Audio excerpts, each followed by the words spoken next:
And I'm back.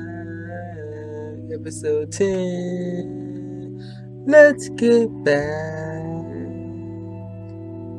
Wait for it. Into this. I know you've been waiting for this. Sepia tears.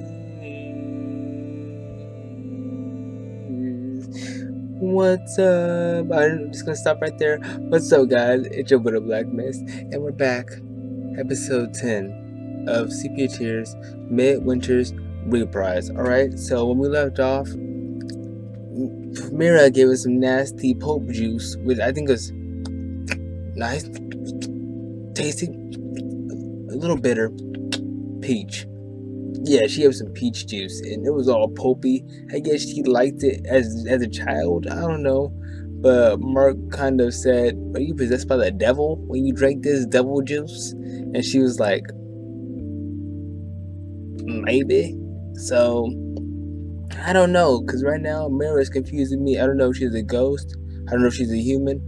All I know is I got a new hat, and we're about to jump right back into Sepia Tears. I'll meet you guys back there. You really don't have much faith in me, do you? Well, even if that were the case in the past, I think it's changed now. I've gained a bit more respect for you. It's practically an insult, but maybe I can accept it as a compliment. Maybe. At any rate, school isn't a big deal for us. It's just something that students put up with because we have to. Also true. And I'm definitely not the only one without a goal. I see. But don't your friends bother you about it? I already messed up. From my experience, yeah, it bothers them alright. Or at least, it definitely bothers one of them. You haven't changed, Mark. What's that supposed to mean? Yeah, you're still... Mira's eyes drift to the ground, lost in the deserted, wintry paradise. That's a new word. Well, you know. The cold wind stings in my heart. I told you, I'm fine. There's no need to worry about me. I told you. No, I didn't tell her anything. Just a topic that I instinctively avoid. You're right. I'm sorry. I didn't mean to pry. We danced around each other, tiptoeing on thin ice. Before one of y'all fall into the drink, and one of y'all got icicle, then what? Without warning, Mira pulls out her pocket watch, one of the old-fashioned ones, with elegant designs etched into the metal, and checks the time. This has been fun, but I really gotta go. My school is less lenient than I made it sound. So we go to different schools? Before I can ask about the pocket watch, she skips away. Wait, Mira! I, uh... Normally I wait, but I really don't have the time to stick around anymore. Ouch, Mark. you just let her leave you like that, bro? You have to say something. I'd like to see you again. There you go. That a boy. Whenever you have time, it doesn't matter. Just don't disappear on me. Silly. Didn't we already go over this? Of course I'll find you because you stalk me 24/7. With that, she turns the corner and disappears into the snow. And don't be late for school. I shout those words to an empty park, unsure of why I spoke them. Okay, so a few minutes after the morning bell finishes its chime, the teacher walks in and my first class begins. So we did school. So we did school. So what was the point of that? So we didn't really skip school. We still got there before the first bell. So I don't know what Mark is complaining about. I'm on time? Yeah, that's what I'm trying to figure out, Mark. You tell me. Either that or he's 10 minutes late. I sigh audibly and slouch in my chair. Lillian. course. She'll be here, won't she? And after everything that happened before, I'm not sure what to say to her. Huh. Looks like the class is beginning. Guess I better try to pay attention today. The key word being try. I just hit my camera, my bad. Went your eyes before I realized it. Yeah, this whole paying attention thing doesn't really suit me. More importantly, I've got to track down Ren and Lukas to ask about what they were doing the other day. Exactly, I haven't seen Ren and Lukas for the past 4 episodes. Where they at though? There you go. Okay, now we got the homie Lukas in here. Do you understand now? This is why the ratio is so important. I see. This isn't the first time I've said this, but you're a strange guy. Lillian and Lukas are in our usual spot, talking about something. I can hear them from where I'm standing, but they can't see me. Is he the stalker now? What? I'm not eavesdropping. I'm just checking my watch. Breaking the fourth wall? Why is he telling me this, bro? You're talking to yourself right now, fam. Just don't pay attention to me. Extremely slow. It might sound strange to you, but it's a key element of character design. How do you expect to learn to draw if you can't look at things from the perspective of a fan? Well, this was just your impromptu idea. That's not the point.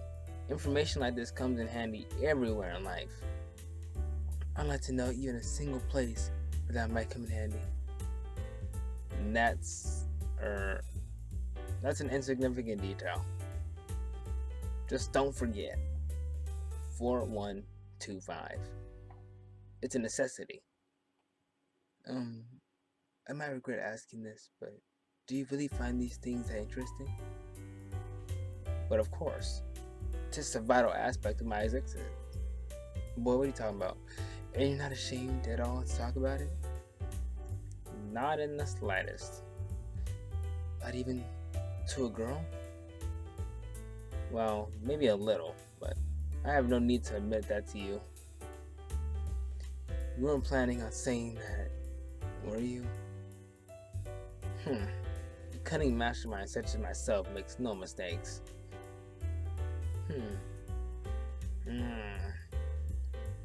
But occasionally, a slip of the tongue does occur.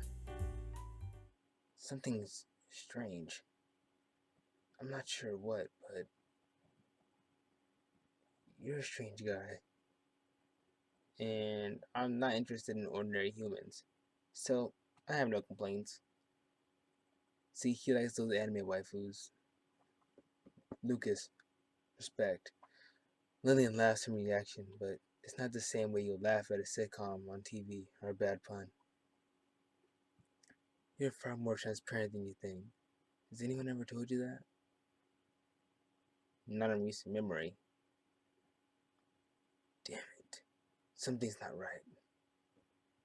You create an identity by pretending to push reality away. But really, you're just... Sorry, I'm late. I barged into the hall. Bruh. Was Lillian about to confess her love or something to Lukas? Then I just come barging in sorry I'm late. Bruh, you were just eavesdropping. You knew what they were talking about. Why would you do that? No, just look at Lillian's face.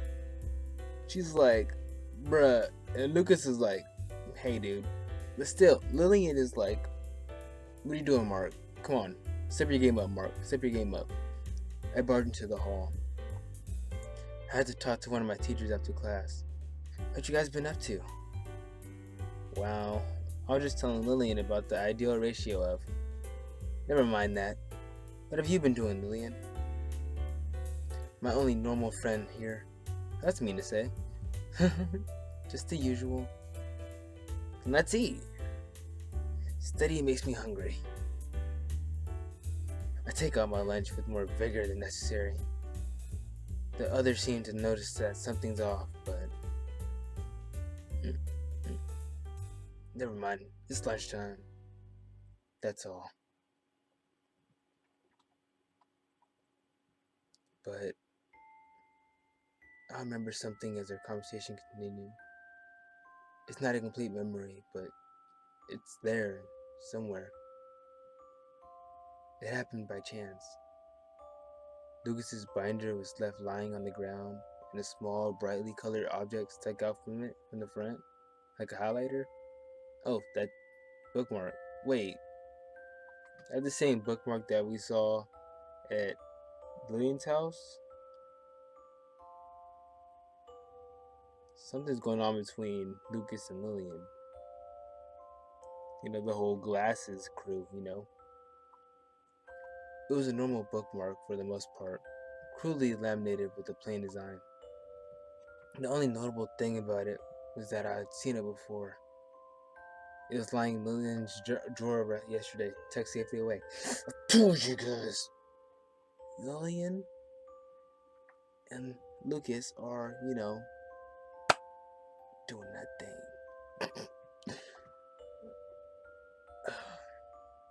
I keep telling myself that it's pointless, but I can't shake the feeling that this memory is somehow relevant.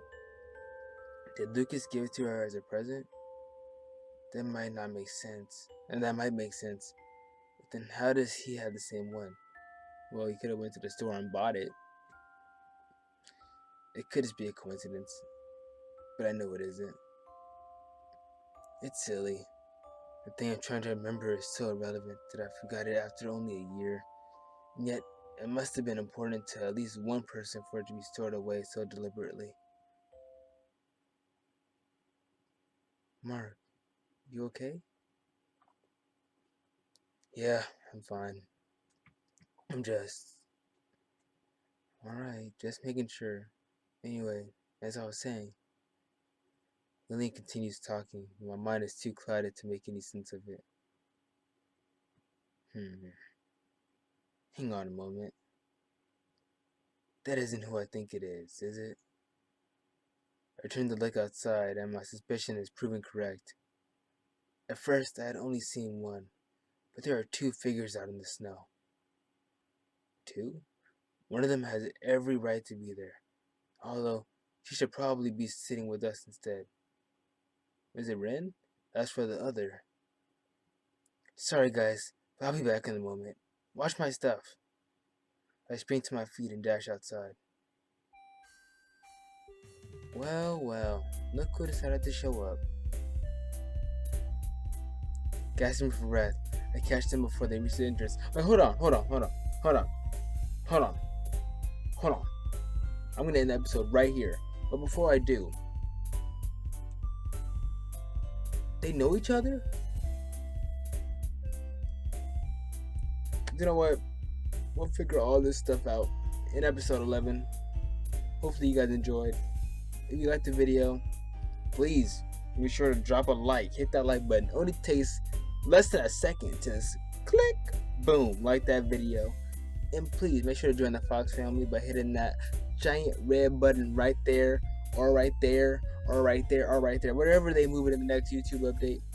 And I'll talk to all you guys next time. Later.